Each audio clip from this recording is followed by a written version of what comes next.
Okay, alright. Update po tayo sa kaganapan ng Kim Pao for today, guys. Tuwang-tuwa naman ako kasi si Paolo Avellino at si Kim Chi po ay nag-guest sa Pinoy Big Brother na kung saan po ay si Neneng Bading po ang nagsundo sa kanila sa guest room. Alam nyo ba, nakakatuwa sila guys kasi sa Pinoy Big Brother na kung saan po ay sa mga hindi nakakalam po may konting bigilan po ako ng konting kalaman. Si Kim Chiu po ay nanalo bilang isang big winner sa Pinoy Big Brother. That's why the Big Brother invited Kim Chiu as a guest. Kasi nga po, isa naman si Kim Chiu na naging isang big winner po. At yan po yung bago nakilala si Kim Chiu bilang isang Kim Chiu ay naging big winner muna siya guys ng Pinoy Big Brother. That was ang mga classmate niya nun sa Pinoy Big Brother is sila Gerald Anderson at that's why I just only remember Gerald Anderson. That's the time guys na naklicking Kimi Raul sa anin. Of course ito na, balik tayo dito. Napakaswerte ng Kim Pao dahil ang pag-welcome sa kanila ng mga ka-housemate doon sa Pinoy Big Brother ay talagang napakaganda. Todo effort naman yung mga candidates sa Pinoy Big Brother na nandun sa loob ng bahay dahil alam naman nila guys na ang kanilang bisita is very very popular and very very decent. At walang iba yan kundi sila Paolo Avellino at saka si Kim Chiu guys. You know ang kanilang tema guys is Spanish word or may pagkatagalog pero they are trying their best to yung accent ba na parang magkaroon sila ng accent na parang Spanish at saka parang Finland yung dating nila, parang France, ganun guys. So kita naman natin dito guys na napakasaya naman nila na pag-welcome sa net, napaka-special nilang dalawa. Isipin mo si Paolo Avellino talaga ay pihikan. Kitang-kita mo doon yung pagka-mahinhin niya, yung tahimik na mahinhin na hindi mo alam kung paano siya umismile or ano ba yung reason how paano siya umismile. Dahil nandiyan naman si Kimi, kitang-kita mo naman yung si Kimi ang nagdadala sa lahat. Kaya nga ang sabi ni Kimi is be cheerful, sabi niya kay Paolo kasi kita niya kasi yung maluman na dating ni Paolo parang ang sexy niya kung ba mas sexy pa siya kesa kay Kim Chiu. and you know guys natatawa yung mga nasa loob ng bahay sa kanila kasi ang pag-approach kasi nila kay Paolo Avellino it's look like kay Kimi din pero hindi nila alam na mahihain si Paolo Avellino.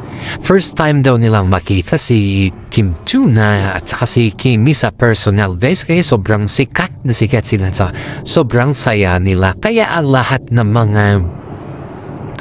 mga effort nila ay hindi nawala kundi talagang pinakita nila na sila ay masaya sa loob ng bahay at yan po ay napapasalamat sila Paolo Avellino at saka kay Kim at si Kim Chiu dahil nakita ng mga housemate at nakita din ng mga Kim Pao ang mga housemate kung paano sila winelcome at kung ano yung ugali mayroon sila dun guys. You know guys, yun dito sa ating mga nakita or napanood ba in-actual ba ay si Kim Chiu po ay pag kinatanong siya ng mga housemate patungkol sa kanyang love life at si Paolo patungkol sa kanilang status ba ay talagang panay ng iwas sa mga tanong ng mga housemate noong saan ay iniiwasan niya talaga kung alam niya ng patungo na dun yung matanong ibahin niya na naman yung mga kumbaga is umiwas talaga siya kasi ayaw niya kasing mabok kung anong meron sa kanila ni Paolo Avellino at alam naman din natin kung anong meron na sa kanila matagal na guys may guys ito, pag si Kimi naman po yung nagtatanong sa mga housemate, halos kahit kaliit-liitang tinatanong, halos lahat ng tinatanong niya. Siyempre, kung ikaw kaya yung hot seat na tanongin dyan ni Kimi sa mga love life mo sa personal ba? Aba, may nahatid sa housemate guys. Napaamin tuloy si housemate kay Kimi at sabi pa niya, "Nan-showbiz ba siya?" Nakakatuwa talaga si Kimi guys. Alam niya ba yung kahiligan niya kasi na pag siya yung tinatanong, aba, todo iwas, pero pag siya naman yung magtanong, aba, kailangan siyang sagutin ng tama. Nakaka-intriga naman tong si Kimi na pumapakakulit sa loob ng bahay. Kaya ang sabi sa kanya is, pinagigiliwan sila ni Paolo Avellino sa loob ng bahay ni Kuya. Of course guys, sobrang saya nila dun dahil kahit papaano ay nakilala at nakita ng mga housemate sila Kimi at si Paolo Avellino. And after that guys, ang resulta pala nun pagpunta nila Kimi at si Paolo Avellino din ay para manaman yung mga ugali na mga housemate na nandun sa bahay. Para kumbaga is magtanong si Kuya sa kanila. Sabi naman sila, may napansin nila ba kung ano yung pagkaiba or ano ba yung something doon sa loob ng bahay. Kaya sila pala yung na-invite dahil para manaman po ano yung ugali meron yung mga housemate dun guys. At believe naman ako tinitimit kasi Paolo Avellino dahil ginawa naman nila yung kanilang pungkunin sa loob ng bahay. Bilang isang housemate kasi guys is dapat alam mo yung do's and don't, marunong ka makibagay at higit sa lahat ay hindi ka mahangkay. Yan po yung tanging hiling at yan po yung nakikita ng mga ibang tao para ikaw ay manatili sa bahay ni Big Brother ni Kuya kumbaga. Sa ngayon guys nadako na naman tayo sa regalo ni Paolo Avellino kay Kimi na kung saan po ay very excited si Kimi sa kanya. You know guys hindi ko alam kung sa mga hindi Kim Pao fans hindi ko alam po ibabasa ninyo itong sasabihin ko pero nasa inyo na yan. Pero ako, ina-update ko lang kayo. Wag naman tayo magsabi ng fake news na naman dyan. Kasi kayo, nakikipag-update lang po naman kayo, di ba? At sana po ay pakilike and share naman po yung ating YouTube channel. Shoutout muna pala sa mga senior citizen dyan na mahal ko. Yung palaging nanonood sa akin at nagbabantay sa aking YouTube channel. Hello mga mothers dyan na sumusubaybay dahil kayo naman po ay mahilig sa Kim Pao update. Pakilike and share naman po yung ating YouTube channel. Okay, you're right. Ito na yung regalo ni Paolo Avellino kay Kimi guys. Alam niyo ba guys na ang regalo ni Paolo Avellino kay Kimi is napakaswerte. Alam niyo yung mga something na kapag tignan mo kasi siya is not a valuable thing ba? Napakasimple lang. Kapag ikikip mo siya, it makes sense. Alam niyo ba yung kung galing sa Baguio na yung tahi lang, yung tinatahi ba na yung Sagada bag na it's not the shoulder bag guys yung maliit lang siya na bag na ang pwede lang naman lamanin nun mga wallet, lipstick or something accessories in your face. So, nagpatahi po si Paolo Avellino ng ganun kasi si Kimi po kasi ang dami niya ng mga bag na very expensive or mga mamahalin at higit sa lahat po ay kakaiba yung bag ni Kimi kasi. So, yung regalo lang ni Paolo Avellino, I think napaisip si Paolo Avellino kasi lahat ng mga tatak na bag na ay nakakaini na meron na kay Kimi guys. At siyempre, may mga bunny bag pa si Kimi. Halos lahat na. Nandun meron na kay Kimi at napaisip tuloy si Paolo na kung saan ay yung kanyang ireregalo. Yung simple lang. Yung galing sa Baguio, nagawa talaga sa Baguio na which is her hometown. Prino-promote niya po yung ganun na klaseng bag guys kasi alam naman din natin na sa kapila ng lahat ay taga-Baguio naman po si Paolo Avellino. At ang suggestion naman ng kanyang mami kasi si mami po ay bihira lang makakapunta sa Maynila. Bihira lang ng homesta kila Kimi at saka si Paolo. Pero pag yan po ang na-favor sa kanila ay wala pang minuto yan. Nag-oo na kagad sila at after a day, nandyan na po sila sa bag. Ganyan po kamahal sila ni Kimi, ang nanay ni Paolo Avellino, guys. Ganun po niya kamahal at ganun po niya binigyan ng respeto ang mother ni Paolo Avellino. Kaya nga po si Paolo pag tuwing nag-request yung kanyang mother, ay nandyan palagi silang dalawa para sa danan ay hindi mawalan ng hope ba, ng pag-asa ba, kasi sobrang busy kasi ng dalawa at tayo naman nila na magtampo yung nanay ni Paolo. Ganyan naman po kung si pinapakita ni Kimi sa mother ni Paolo, guys, na napaka-respeto, may tiwala at responsible si Kimi. Kaya niyang panindigan kung ano yung kanyang sinasabi. Dito pa, guys, diba, kita naman natin kung gaano kapait o kalambing higis na mother ni Paolo Avellino. Halos na po ay ginagawa ni Kimi para sa mother ni Paolo Avellino, para sa vintage siya nagtakbo. Alam mo ba po ano yung comment ni mami ni Paolo kay Kimi, guys, napakaswerte daw ni Paolo Avellino kay Kimi. Alam niya kung kailan daw na yung maging kapartner ni si Kimi, din daw po nagtinok si Paolo Avellino. Ibig sabihin po niyan, guys, ay they're always defined for everything. That this is the prime for everything para kay Paolo Avellino, para ayusin yung tinubuhay mo. Alam naman din natin na sa kabla ng lahat ng pagsubok sa buhay ng Paolo Avellino, ay linabanan niya yun kahit anumang klaseng issue yan. Tungkol sa na ay nilabanan niya talaga yun, guys. At sa pulong naman ni Kimi sa ngayon ay yun po nagpapasalamat si Paolo Avellino kay Kimi dahil sa kanyang po. Of course, guys, ito pa. Diba ang dami nilang na-receive na award? May mga award din kasi naganap ng isang araw.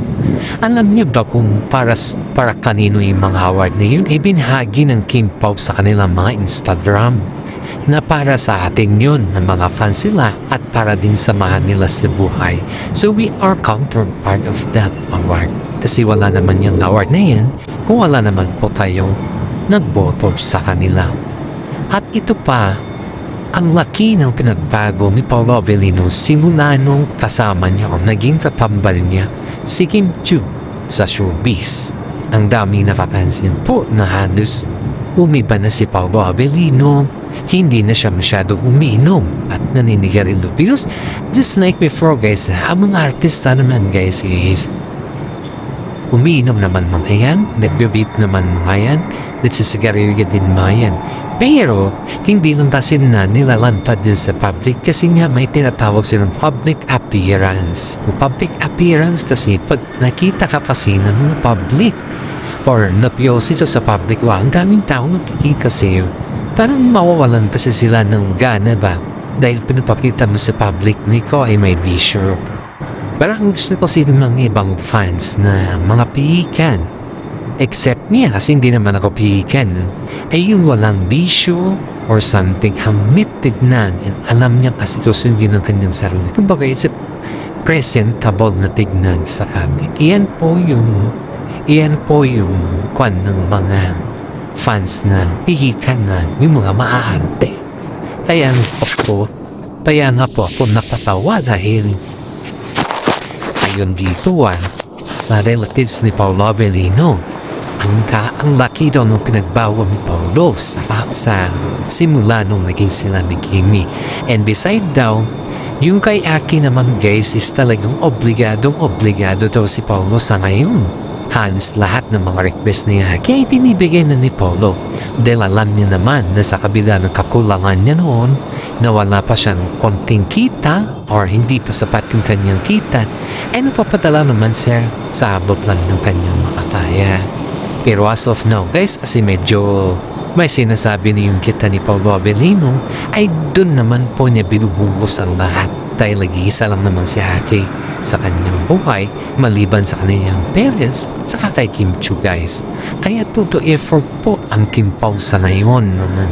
Gustong palakihin. Gusto na, you know guys ha, you know what, speaking for the anak ni Paolo Avellino, may suggestion po si Kim Chiu dito pero hindi naman niya po burnout kung hindi niya po in-expand or hindi niya it's not explanation pero hindi niya lang kasi pinalawak ba. Para may suggestion siya dito about kay Aki na if ever ba na matungtun ata sa akin ng high school ay kung gusto niya Aki na lumipat dito sa Pilipinas para makausap or para makabanding din niya yung kanyang father, why not naman daw kung gusto lang daw niya Aki. Pero pag ayaw naman daw niya Aki, hindi naman daw nila pinipilit or pipilitin kasi ang hirap naman guys na pipilitin mo yung isang tao kung ayaw naman daw, diba? At saka wala pa naman sa tamang edad si Aki para mag-choose kung ano yung kanyang gusto. Kaya hihintay lang po nila yung anong decision ni Aki kasi si Aki lang naman po ang nakakaalam dyan kung saan siya komportable. Pero yung suggestion ni Kim Chiu is maganda rin yun guys para sa ganon ay maasikaso din siya ni Paolo Avellino kahit man lang sana sa pag-aaral niya at kahit man lang sana sa paglaki niya na magiging teenager na siya. Kasi ang mga teenager sa ngayon guys, hindi ko naman ito nilalahat kapag malayo kasi ito sa pilihan ng isa't isa sa mga magulang pagdating ng mga panahon sila din po yung sinisisi ng bata kung bakit ganon din po. At even though kakulangan ng attention ba, may mga time din na sila din palagi yung sinisisi ng isang anak kung may kulang na attention sa kanila. Ang mga bata kasi, mga teenagers kasi ay hindi mo alam kung saan yung flowing nila Basta malam lang nila is magreklamo or kung saan man yan. Hindi nila may sukat na isip na yung ginagawa ng mga magulang nila ay para din sa nila. Wala kasing ganyan sa mga teenagers. Bihira lang po yan. Kaya sana, hopefully nga na hindi naman maganon maging pananaw ni Aki sa kanyang buhay. Hindi ko naman sinasabi yun maging mapariwala sa Aki dahil wala si Paolo Avellino. For the records only guys, na kay Aki naman yan. Kasi maganda naman yung paglaki ni LG kay Aki ang ayos naman marespetadong bata at napaka-genuine din yan. Pero mas maganda pa rin siguro kung parehas po sila na yung lumaki din si Paolo Avellino, try din niya na makabanding yung kanyang father kahit man lang sana sa kanyang high school life. Diba wala naman siguro masama guys if they try to each other kasi that is for good for Aki. Ito na naman tayo guys, iba na naman yung topic natin. Of course, tapos na kaya Aki Ito na naman tayo guys sa mga comment. Basahin ko lang to. Galing ito sa senior citizen na from Canada, si Madam Lu. Congratulations Madam for not giving up in still watching and updating our YouTube channel, your YouTube channel. We grow and I know that you are the one in the best vlogger na nag-update sa amin patungkol sa Kim Pao. Kasi yung mga content mo po ay halos sa Kim Pao, halos din sa buhay ng isa't isa. Hindi ka po bias, kumbaga. Sinasabi mo dito sa content mo na kung saan may mga aral din kaming napupulot. Like, as a father or as a mother, sir or mom, na England po yung ating pag-iisip dun sa isang vlog mo na kung saan po are you giving us advices sa mga single mom or sa mga single dad or sa mga nanay na malayo sa anak o sa mga anak na malayo sa nanay. I just to observe that I have a gratitude and say thank you for your advices and thank you for your content kasi pinapaliwanag mo talaga dun na maayos. And besides sa mga nagsasabi na fake news, siguro hindi lang po nila maintindihan kung ano yung point sa inyong vlog. Pero as for me, it's very clear na napakaayos mo mag-vlog. Maraming salamat din dahil isa ka sa nabigay sa amin and you open my mind. You open my eyes na we need to co-parenting din sa dati kong asawa. And hopefully guys, don't make foolish in this video or in this YouTube because nagbibigay naman po siya ng mga advices sa atin. Maraming salamat, ma'am, sir. And God bless sa ating lahat. Wow, napakasarap sa pakiramdam, Ma'am Luna. Binigyan mo ako ng paranal sa aking YouTube channel. Usahan ang dami kasi nagsasabi na napaka-fake news natin or ano dyan. Kasi hindi lang kasi nila napapanood or kumbaga hindi lang nila kasi naiintindihan ko ano yung point. Always kasi na sinasabi nila dito, pag hindi nila naintindihan, yung mga marites lang yung gusto nilang i-block natin. Pero hindi din nila alam na we are giving the opportunity for them to open his or her mind. Kaya na po may mga advices din po tayong ilalagay dito para sa na hindi lamang po puro marites. Yan, syempre sa katunayan po may iba-iba din po tayong problema sa ngayon. Kaya this is the right time for us to clear everything at hanggang dito na lang po yung ating YouTube channel. Maraming salamat at God bless po sa ating lahat.